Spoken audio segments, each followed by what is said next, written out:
iniciar con esto, porque el presidente, por ejemplo, y ya lo vamos a platicar, habla de una embestida contra Lula que aguantó gracias al apoyo del pueblo. Lula da Silva, que terminó en la cárcel por estos ultraconservadores que se adueñaron de Brasil y que afortunadamente ha logrado vencer en las urnas nuevamente por la vía pacífica, Luis Ignacio Lula da Silva. Pero hay un momento en el que el presidente Andrés Manuel López Obrador vuelve a hacer referencia a los medios de comunicación y le da durísimo a la credibilidad de Carmen Aristegui. Se burla precisamente Andrés Manuel López Obrador en la mañanera de Carmen Aristegui por publicar una nota en la que aseguran que es malo que el peso esté estable y cómo replican a un experto que dice tal barbaridad. Este es el momento en el que el presidente Andrés Manuel López Obrador hace referencia a Carmen Aristegui, que es la que se lleva el día de hoy el raspón, como lo ha exhibido una y otra vez en diferentes medios de comunicación que estarían pues haciendo un trabajo de golpeteo muchas veces que raya en lo ridículo, como es este caso. Vamos a ver y escuchar. Y como estoy enojado en contra de el gobierno y del presidente, pues a ver, ¿qué digo? No soporto que esté diciendo que en 50 años no se había visto lo de ahora de la fortaleza del peso. Uy, me molesta. Entonces, pon a Carmen Aristegui, pon lo que puso del peso. Entonces, un experto, o sea, ¿cómo no se van a cuidar en eso? Son cuestiones elementales, pero no estoy poniendo los enfados de Marín.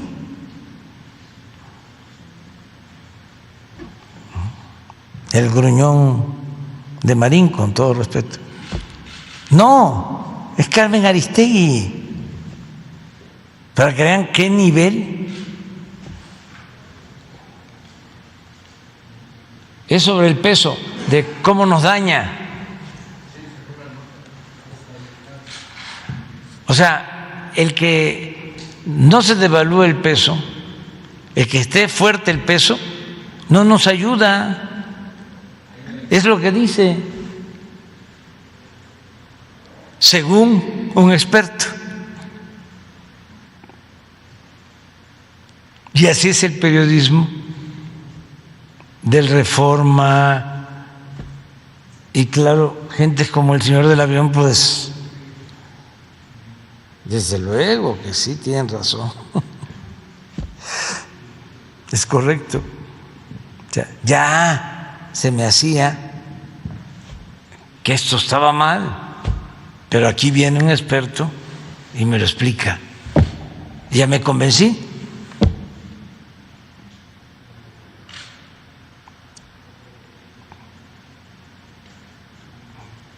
¿No lo han encontrado?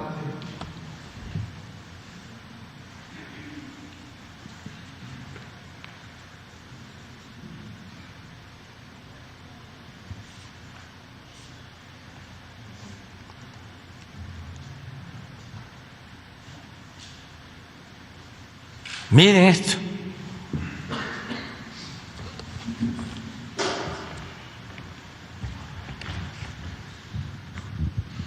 Entérate.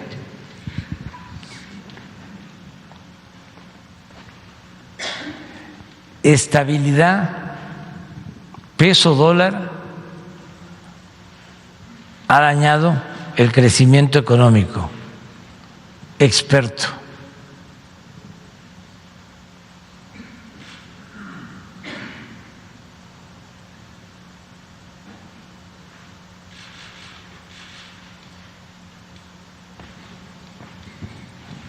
Presidente, y por último... Bueno, pues ahí está José Alfredo Gutiérrez Falcón, los expertos que dicen que un peso fuerte daña la economía. Puta madre. A veces uno, perdón por el exabrupto, pero a veces uno ya no entiende, ¿no? O sea, dices tú, pues, ¿a qué cascajo invitaron como experto al que sale con Ciro Gómez Leiva? ¿Cómo se llama este? Híjole, Páramo.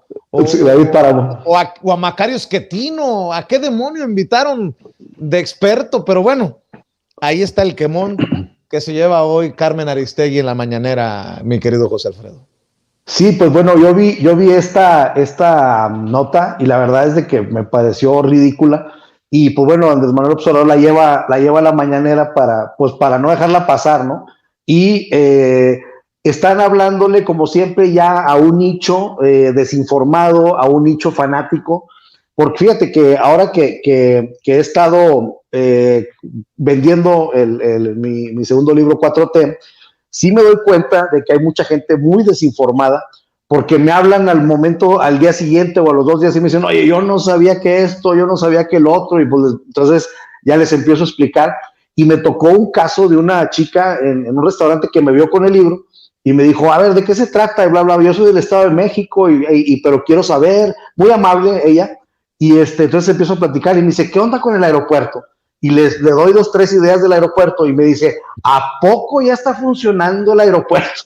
Entonces me doy cuenta de que sí hay gente bastante desinformada gracias a pues esta nube, este cerco mediático que hacen los medios tradicionales, y que hay gente que todavía se informa muy entrecomillado con este tipo de personajes. Y entonces, pues bueno, va dirigido ese mensaje a estas personas que, la verdad, por un lado, hay gente que, como lo dijo Andrés Manuel López Obrador hoy en la mañanera, hay gente que no la vamos a convencer con nada del mundo, y ahí van ese tipo de personas. Y también hay mucha gente despistada, mal informada, que pues se va con la finta. Pero creo que cada vez más es más descarado, cada vez más es más absurdo esto, y pues dicen que le ha pegado el crecimiento económico. Pues estamos súper bien en cuanto a crecimiento económico. Entonces, la fortaleza del peso pues, da certidumbre a los inversionistas, no hay volatilidad, hay certeza jurídica, hay un plan muy definido del gobierno de la 4T en no pedir moches, en no extorsionar a los inversionistas, y por eso ya México, ya de suyo, tiene una posición geográfica privilegiada y tratados de libre comercio con Estados Unidos y Canadá que nos hacen muy atractivos. Ahora máxime con el problema en Ucrania y en Rusia, con el problema de la guerra, vamos, del desencuentro comercial entre la República China y Estados Unidos. Total que México se está volviendo sumamente atractivo, y si ya éramos atractivos en los tiempos del neoliberalismo con una corrupción galopante, pues ahora que la corrupción se ha combatido, ahora que hay austeridad, ahora que hay inversión pública como nunca, ahora que hay programas del bienestar como nunca, pues entonces nos convertimos en un centro pues, de atracción de inversiones muy interesante, cosa que esta persona pues dice que no, porque el peso está muy sólido. Pues imagínate, entonces ya pues hay que devaluar el peso y para que nos vaya bien económicamente, ¿no crees, Vicente? Pues sí, ahora creo que a lo mejor los expertos que retoman en espacios como este señalado por el presidente han de ser la licenciada experta en finanzas Andrea Legarreta o Chumel Torres o estos personajes, pero Kurt Harvard, interesante que el presidente mencione este tema a solo días de que se desarrolle en nuestro país, 9, 10 y 11 de enero, la cumbre trilateral, Andrés Manuel López Obrador, Joe Biden y Justin Trudeau. Quiero imaginar que la cuestión económica será uno de los temas a abordar, y bueno, pues con estos análisis que publican medios como el mencionado, rayan, bien dice José Alfredo, en lo absurdo. Ahora nada más esperemos a que se enojen estos analistas, porque tengo entendido, de acuerdo a uno de nuestros compañeros corresponsales en la mañanera, que llegó Hunter Biden, el hijo de Joe Biden, con el equipo de avanzada del servicio secreto para revisar todo, para que llegue sin problemas el papá, o sea, el presidente de Estados Unidos, a la cumbre de alto nivel este 9, 10 y 11 de enero, y que de inmediato se trasladaron al AIFA, al aeropuerto Felipe Ángeles, a donde ha pedido el presidente que aterrice el Air Force One que traiga al presidente Joe Biden. Mi querido Kurt Harvard, escucho también tus opiniones, tus comentarios. Sí, muchas gracias, Vicente. Justo este artículo, ¿no?, de Aristegui, yo tuiteé acerca de eso hace unos 3 días. De hecho, ha sido uno de mis tweets más retuiteado, ¿no?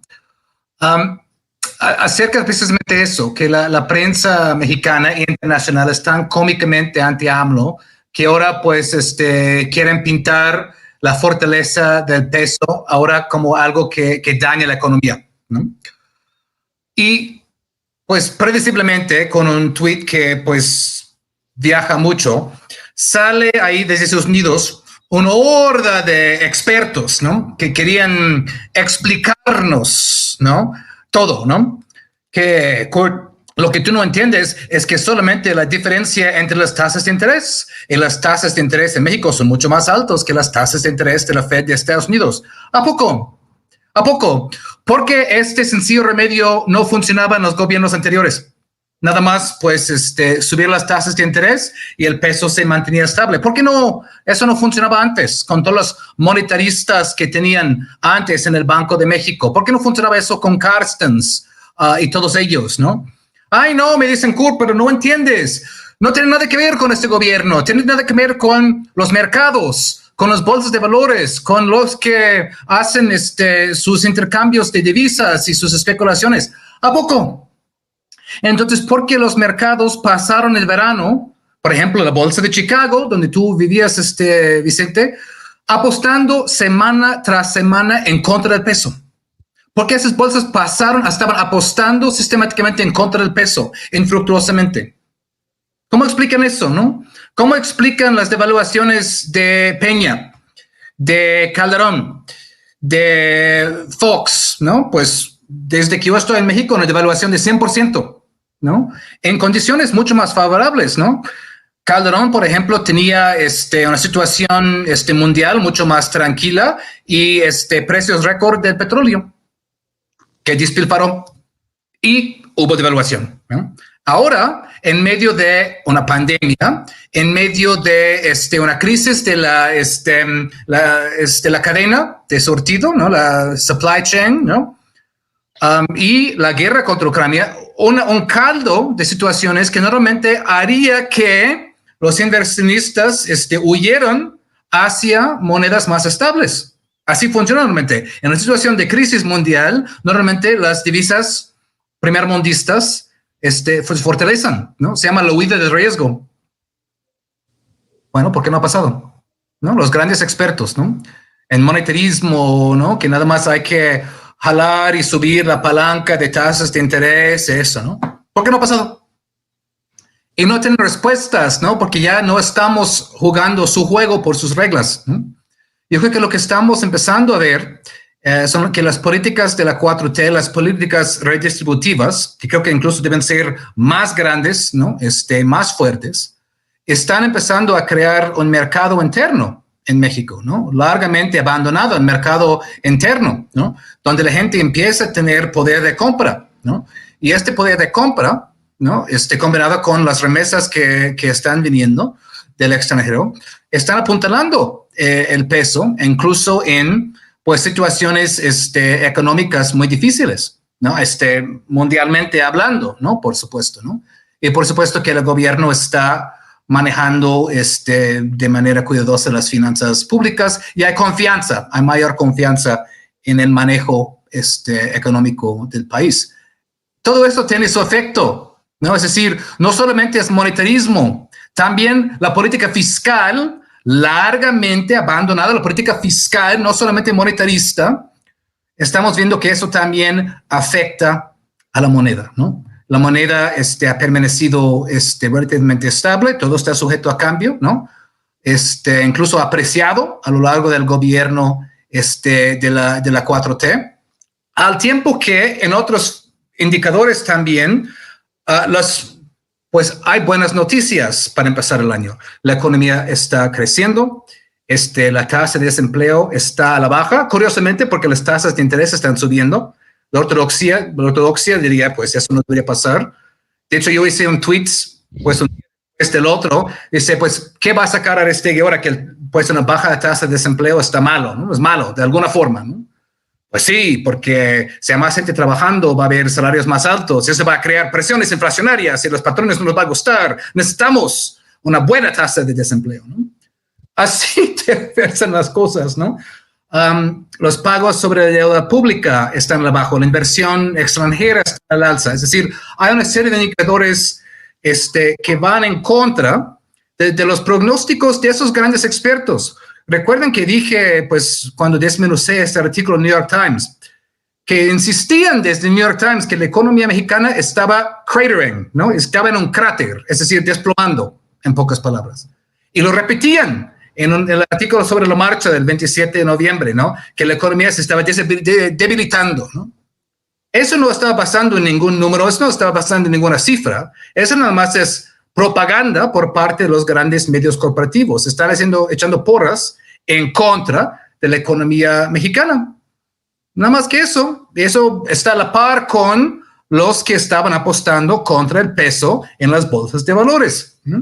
Entonces, eso pues cierro esta primera intervención con este pensamiento, ¿no? Hay que escuchar, pues, a todos y llegar a nuestras propias conclusiones, pero no dejarnos apantallar por esos supuestos expertos que se han equivocado en todo, a lo largo de la última década. Se han equivocado en absolutamente todo y ahí siguen cobrando sus jugosos salarios y no se han rectificado en nada, ¿no? Hay que tener mucho cuidado con esta gente. Tenemos que tomar nuestras propias conclusiones y confiar en nuestro propio juicio, ¿no? Ya me imagino, mi querido Kurt, mi querido José Alfredo, Miguel Martín, a los Macario Schettino, ¿no? Que son los grandes expertos en economía en nuestro país, cuando leen esta tabla de la OCDE, que señala las mejores economías del mundo con el mejor desempeño en el 2022.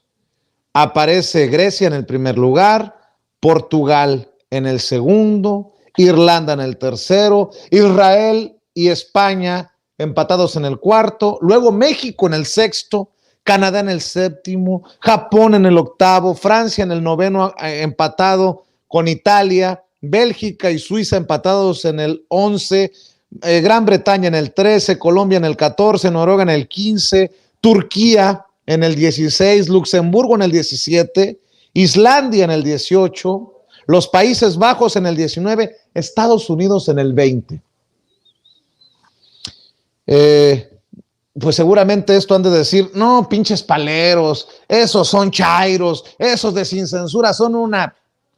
Bueno, es la tabla de la OCDE. Ahora súmale lo del peso y de los absurdos análisis que publican, como lo exhibió hoy el presidente. Pues dame tu opinión, Miguel Martín, Felipe Valencia.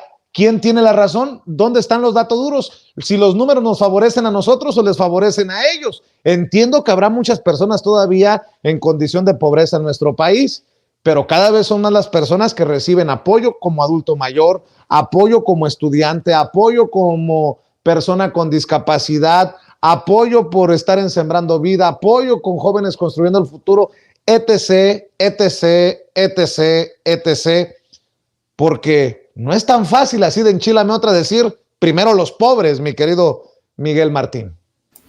No, y es que comparan este escenario, por ejemplo, dicen es lo mismo que sucedía con el PRI, pero cuando estaba el PRI no había ese ahorro en cuanto al combate a la corrupción. El combate a la corrupción ha dejado miles de millones de pesos que precisamente se están empleando en programas sociales, que precisamente son un colchón importante porque impacte como impacte precisamente la recesión, porque ciertamente hablan de un año de recesión inequívoca que se nos viene y que no vamos a poder evitarlo de ninguna forma, ni siquiera con el tipo de cambio, ni siquiera manteniendo los precios, regulando los precios, sí, pero es lo que dices, precisamente las familias mexicanas de más bajos recursos precisamente ya cuentan con estos apoyos, que estos apoyos cuando en otras ocasiones se habla de que el presidente es demagogo y que quiere comprar votos, bueno, pues aquí no está comprando ningún voto, es un gran colchón precisamente contra la recesión a nivel mundial. Es algo que va a hacer que menos gente muera de hambre, así de sencillo, porque ¿qué es lo que pasa con los regímenes neoliberales? Que los servicios son para el que pueda pagarlos y entonces el que no los puede pagar se muere de hambre, no estudia, no trabaja, por lo tanto, o bien no tiene servicios de salud. Entonces, pues en un estado de bienestar, que es realmente por lo que propugna el presidente, pues esas cosas pasan mucho menos seguido y sobre todo, pues precisamente es para lo que está diseñado, para que cuando vengan factores de fuera que no controlemos nosotros, pues no nos pegue, no les pegue a las familias desfavorecidas, a esas familias que antes nada más les ponían algunos programas sociales que eran, pues realmente estaban mal distribuidos, que había intermediarios, que había coyotes, que eran los que había que quedar bien con ellos para que los distribuyeran dentro de las comunidades, sobre todo entre más alejada la comunidad, pues más fácil era que esto fuera nada más discrecional, que fuera nada más a los allegados, a los amigos. Entonces, todo esto ha cambiado. Hay el combate a la corrupción. Eso es lo que no toman en cuenta. Eso es lo que le afectaba tanto a México, ¿no? Tanto que se iba en corrupción, más las crisis, pues obviamente pegaban. Por eso es que tenían todo un entramado en los medios corporativos para defender sus errores y por eso pues nos viene a la mente, por ejemplo, Andrea Legarreta en el 2016 diciendo en el programa Hoy junto con Raúl Araiza, gente por cierto con una nula preparación, con un nulo conocimiento de cualquier cosa, diseñados en ese momento o puestos ahí para lavarles el cerebro a las amas de casa mexicanas, diciendo, y acuérdense, fue muy criticada porque creo que en ese momento ya fue como que la bisagra del nuevo paradigma, ¿no? Del despertar en redes sociales. Acuérdense cómo fue vituperada, cómo se le llamó de manera burlesca a la economista Andrea Legarreta. En ese momento nos decían que el dólar si subía no nos afectaba. Y ahora están diciendo que si el dólar baja nos afecta y son prácticamente la misma gente, ¿no? A lo mejor nada más ponen algún monigote y con traje y pues creen que el propio traje o el propio espacio pues les da por sí mismo el valor de verdad, ¿no? Entraña por sí mismo que están diciendo la verdad. Fíjense que también esto lo vemos en la esfera a lo mejor más mainstream, pero también hay espacios un poco marginales. Lo que antes era TVC Noticias, que se fusionó con Megacable, que era lo que salía antes en Cablevisión, un espacio donde daban ciertas noticias, igual de México y del mundo, tenían hasta su rama deportiva donde estaba Gerardo Velázquez de León. En la mañana, en un grupo de profesores de la universidad donde trabajo yo, nos llegó un mensajito donde un economista, que pues es mi compañero, digamos, que da clases en la misma universidad que yo, un economista llamado Víctor Valdivia, nos presumía que lo habían entrevistado para esta cadena ahora es Mega Noticias MX. Y él salía con más de lo mismo, igualmente en la mañana salía con más de lo mismo, pero primero empezaba un poquito técnico y ya luego se iba al golpeteo, porque empezaba con lo de que, es que las tasas de interés subieron, por eso es una ilusión, esto de que el peso sea fuerte y aparte lo que nos está salvando la vida son las remesas. O sea, para él el panorama nacional está totalmente muerto, aquí no hay empleo, no hay pujanza de ningún tipo, producción de ningún tipo. Y aparte estaba diciendo que la falta de certeza jurídica, la falta de certeza institucional para este 2023 va a aumentar más inversión extranjera que nunca en toda la historia, es lo que dice. Y su ejemplo paradigmático era a lo que llamó él, que es, por cierto, el primer chiste malo que oigo en el 2023, Santanesia.